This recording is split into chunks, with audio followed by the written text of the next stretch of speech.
4-0.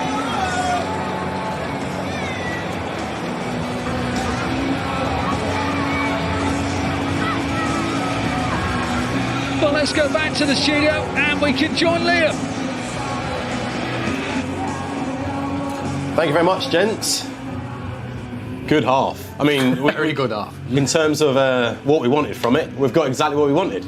I mean, my prediction's risky. I went for 4-0. I'd be disappointed if it's 4-0. Mine's out the window. Mine's out the window. I mean, It's been fun, mate. Who had those goal scorers down, by the way? Ake, Ake, Rodri. Ake didn't know anything Max about Alleyne. Goal, yeah. It's been a really good half of football. Let's start with the Max Alleyne goal. I mean, he must be buzzing. We joked about it off camera, saying that he's probably scored more goals now for the first team than he has in training, because he's only been here, 3-4 days.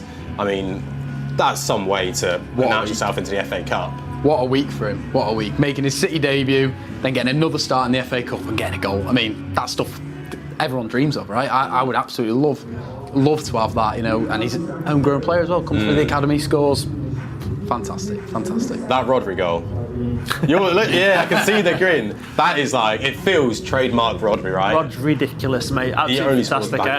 It's the thing is about Rodri, of course, we know he has that incredible cannon of a shot. That's the kind of thing you don't expect to see until he's fully himself again, We'll be getting the passing rhythm, we'll be getting his dictating play. When he unlocks the goals again and those killer finishes, that's when you get the complete Rodri, what makes him so special. A thunderous shot. There's nothing the keeper can do from that. And that's pure Rodri. It's the kind of brilliance that we come to expect over the years that got him the Ballon d'Or in the first place. I think Exeter, I mean, they're 4-0 down. If you're looking at the scores, you'd probably think they're being battered here. But I think they've given a good account for himself. They've had their chances. Early doors. Trafford had to make a great save. Tipping it over the bar. And even near the end, their striker, he had a decent chance. So, yeah, they've had their opportunities, but, they've got to catch us an off day, like we said before the game. They haven't. They've got to take their chances. They haven't. So if that carries on, I mean, it could get going well, really. No, unfortunately for them, yeah. It is a weird one. You're like, the team's played well and they're 4-0 down at half time. But it's trust me, they've done well here. The last two goals, Nathan Akehave didn't know much about it. I mean, I'm buzzing for him because he's one of the nicest blokes in football. I promise you. And then obviously the own goal to Johnny Reinders with the assist. I want to say assist, but I don't know if it counts as an assist. But yeah, instrumental in that goal. Is that just a case of we're just putting too much pressure on him? It's almost overwhelming him now, right? Yeah, I mean, when it comes to things like the own goal, that'll probably be nerves, lose your head a little bit, and understandably, you're on the biggest stage of your career, you're going to make a mistake like that, and if you get enough corners, some are going to land on your 6-foot centre back's head, and you're going to get a goal. Ake or your heel, the back of it. A little bit of luck there, but you do sort of make your own luck, and that's the sort of probably the comfort zone that City wanted as well at half time. It's all very well being a couple of goals up, and you expect City would have been comfortable even then, but 4-0, you can take Rodri for half time if you want to rest him. You can rest a few more players, and it gives that little buffer, for the players to feel confident going into the second half. And not great goals. It's not like we've witnessed, other than the Rodri one, of course. The goals have been pretty scrappy. But you take what you can get, and it's a goal from a corner. So we did score more of them. And I'd add on that, I think even our passing hasn't been perfect. But we haven't had to be. I think we've probably been at maybe 50% our best. And listen, 4 goals, that's a pretty good afternoon in the first half. But I think there's definitely a level we can go up in the second half. So we've seen Pep watching from, I'm going to say, an elevated position, one of the boxes, and not 100% sure. Second half, what are you doing if you're Mr. Guardiola? I think similar to what Stephen kind of alluded to, I think Rodri come off at half time. He doesn't need to be on the pitch. He's done his job. He scored a fabulous goal. Wrap him up in bubble wrap for the trip to St James's Park, and maybe get a few more of the young lads on, because ultimately they're there to get some minutes, get Mfuni on, see what happens. You let Pep Linders carry on. Looks like Pep Linders is in charge today, doesn't he? He's rotated himself out of the squad, and I respect that as a manager. I mean, you do that, don't you? You take off. Who needs a rest today? Rodri doesn't need to play more than that with big games coming up. I don't think Semenyo will want to do more than an hour because he's played a lot for Bournemouth. Haaland will come off. Maybe McAllister will come on.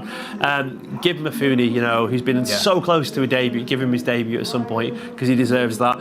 And get some minutes in the legs of the people who need it. But right now, we're in a very comfortable position. And you don't have to ask too much more from the players at this point. Right, let's hold that thought. Let's head over to the commentary position with Ali Mann and Steve Howie. Yeah, thanks. Welcome back to the commentary position where myself and Steve Howie have been describing the first half action. I guess in many ways, Steve, that was exactly what Pep Guardiola wanted to see. Yeah, I mean, obviously we spoke about it before. He's brought in a very strong starting team, and he's probably sort of said to the players, listen, if we can get a nice lead come half-time, we'll make changes. So at 2-0, it's still, but 3-0, yeah, it's comfortable. 4-0 now, I'm sure the conversation in the dressing room is a lot more of kind of, right, who wants to come off, who wants to, not a case of go on, I'm sure all of the lads want to come on, but who wants to come off? I mean, for me, I just can't understand why you want to risk keeping the players on. Yeah, give the other ones a bit of a run out, but the main players, first team players, after the first half, just bring them off. Would you describe that as a very professional 45 minutes? Yeah, I mean, listen, they're going to have the odd chance, which they did very early on through the header, which Trafford does very, very well. But ultimately, as I said, you've just got to be mentally switched on, because for them, for Exeter, this is their cup final. You know, they'll want to impress. You know, they're not going to want to travel all the way back down home and not have given it a right go. So, of course, after that, though, you could see possession-wise, you know, City had a lot of possession. And to get that goal and then another one, but four is very comfortable. So well done the first half. Two debutants, Ryan McInerney and Antoine Semenyo. What do you make of their first halves? Both very, very good. Like I say, you know what you're going to get with Semenyo. McInerney, I like him. He's just one of these where, I mean, did you say 17? I mean, that's incredible. I mean, such confidence. And he's a defender's nightmare, because he's another one that'll stand you up, stop, start, and he goes past you. He's quick, he's strong. I mean, he's got a physique of a man at 17-year-old. Doesn't look out of place at all, so he'll be really pleased, and I'm sure the manager will be really pleased with his performance, and Semenyo's as well. 8-0 this time last year against Salford. Do you fear, from an Exeter perspective, that we might get something similar? There's definitely a possibility. I mean, you don't want to see anybody come up here and get absolutely tonked. You know, it's kind of, it's soul destroying for the manager, for the fans, for the players, especially all that way as well. I mean, listen, Man City fans will all say, listen, we won 5, 6, 7, 8. Can we score more? But as long as, I mean, ultimately, for me now, as long as nobody picks up an injury, if they can score another couple in the second half, absolutely brilliant. We'll keep a clean sheet, another couple of goals, no injuries, perfect afternoon. Brilliant. Thank you, Steve. The thoughts there, myself and Steve Howie. Second half commentary, so make sure you download the app. But for now, let's go back to you, Liam. Now, this is the competition that kickstarted all, the modern Man City era. Success in the FA Cup in 2011 opened the floodgates for a trophy-laden spell. There's a new extended feature on City platforms celebrating that cup triumph, and you can watch a teaser to whet your appetite right now. One of the longest waits in football is over. Manchester City are winners again.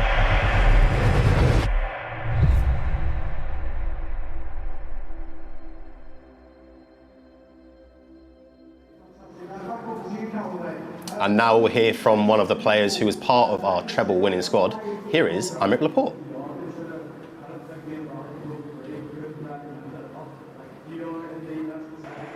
Aymeric, great to see you, really, really good to see you. Thanks for coming down. I mentioned there, of course, you had a very successful time with City. 5 seasons, 15 trophies, a treble. Talk us through kind of your experience of being a Manchester City player. Hi everyone, very happy to come back here, to see all the people here, my ex-teammates. I really enjoyed my time here. It's true that it's still cold, freezing here.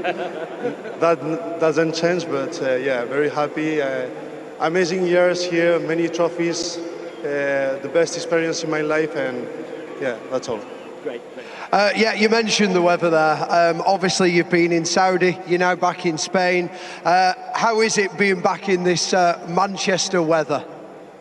Yeah, in Bilbao it's not too hot, it's not too warm, so it's a little bit similar, but yes, I feel very cold here, but no, it's perfect, it's perfect. To play football is the best weather to play football, so that's nice, and as I said before, I'm really, really, really happy to be here today.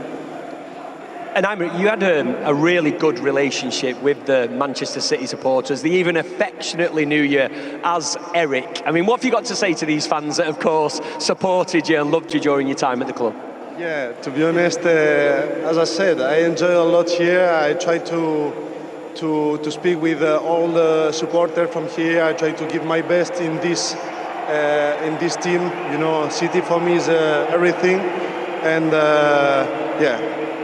Aymeric. I mean, he mentioned the weather there, but here's one for you. Bilbao actually gets more millimetres of rainfall than Manchester. So, I'm just saying. Fair play. Let's Liam there. Love it. Let's rewind back to the feature. 2011 FA Cup. I mean, you spoke about it earlier. Of that FA Cup run, what was your favourite moment for you? Yaya putting Vidic down on his derriere.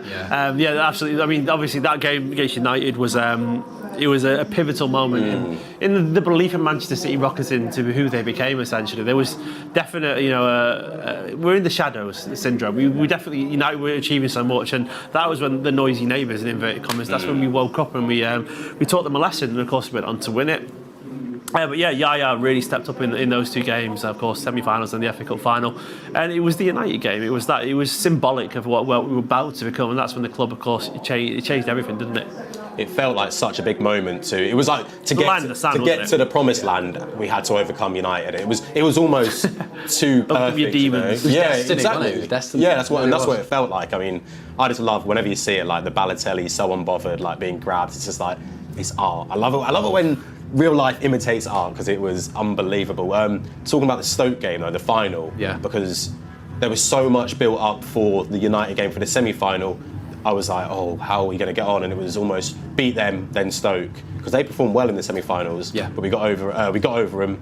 Yaya again. Yeah. What are your memories from it? I mean, I watched it at home. It's probably one of my earliest memories, really. I was like 9, so watching it at home, I remember we got flags everywhere around the house. I remember Dad putting it outside the house and everything. And just, we had a barbecue, family round. It was a really exciting day, and obviously ended in a happy ending. And just, I remember it was just incredible feeling, amazing feeling. Seeing my dad just burst into tears, like after all the years he'd been waiting for. I'd been waiting just 9 years. I was chilling. I was laughing. I was laughing. I didn't get your sats yet. Yeah, I know. But no, for like my dad and my family, it was a massive day, so it was really special. I think I'm the same as you. That was my first first experience of Wembley, and it's like it felt so special, and it was like, oh, this is what football's about. Yeah, it's like that thing, and you say like, oh, football's not all about winning, and it's like, it's great, but when you win, you're like, it's addictive. It's addictive. You get that first taste. It's like, and the club got that, and then next year win the title, and goes on, and here we are.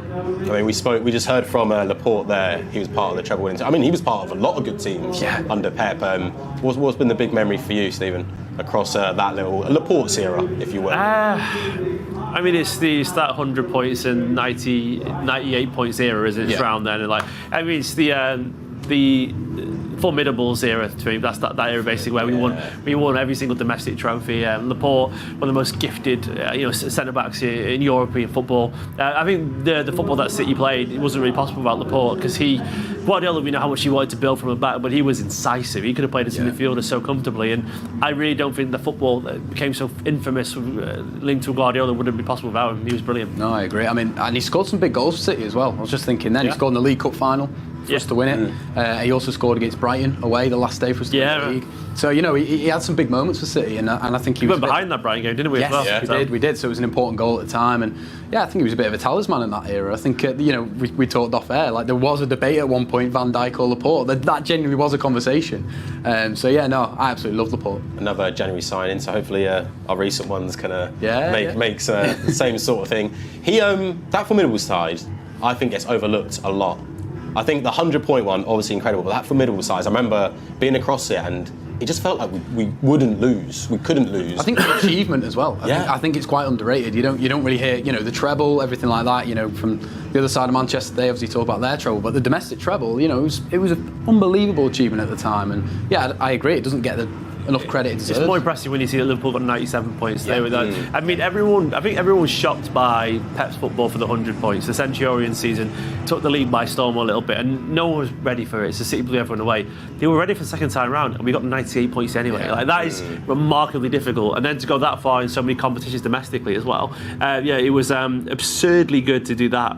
and then repeat it again and win more domestic trophies. That 98 point side probably beats the 100 point side in my opinion, because it's that same side but wilier and more battle hardened and chased by a relentlessly brilliant Liverpool side that would beat anyone these days, that Liverpool side, and likewise the same City side. I think that was the pinnacle of the Premier League for me. I think in terms of football, the chase, the title chase, I don't think we'll ever see anything. 2-1 here, Liverpool. That's the best game of football I've ever winner, seen. stones off the line. The atmosphere that day, the quality of football, that Liverpool side were insanely good. We were just better. That was unbelievable. I've got some news for you. You said him before, Mukasa and Funi both coming on and Nico O'Reilly as well. So it's not long now to the second half. What do you want to see? I want to see more from Mukasa, of course, Mafuni, that's great stuff, and McCabe who gets more minutes hopefully. Maybe Semenyo gets a debut goal, that would be nice, depending if he's on the pitch still, I don't know. But I presume he is, I presume Haaland's came off. You'd think if Mafuni's coming on, maybe Ake comes off potentially. I'm not really sure it will be, but you want to see more from the academy lads and maybe a few more goals. Yeah, I would agree. I'd second that. I'd like to see a Semenyo goal and one of the academy lads get on the score sheet. So we'll do your predictions for the first half. 4-0, Stephen nailed it. 3-0, not far off. Second half, what was the goals? Full time is 7-0. 7-0, absolutely unbelievable. Right, let's hand over to Ali Man and Steve Howie. Thanks, Liam. Good timing. Players just about ready. The three who've come on for City: Nico O'Reilly, Divine Mukasa, and another debut for Stefan Funi, another 17-year-old. He's a left-sided centre-half, and he loves to move forward with the ball. So I'm just interested to see where he's going to play, because Kuzanov and Alleyne are still out there. So he's gone to left back. I was hesitant because O'Reilly's come on as well. Haaland, Rodri and Ake have made way. So three senior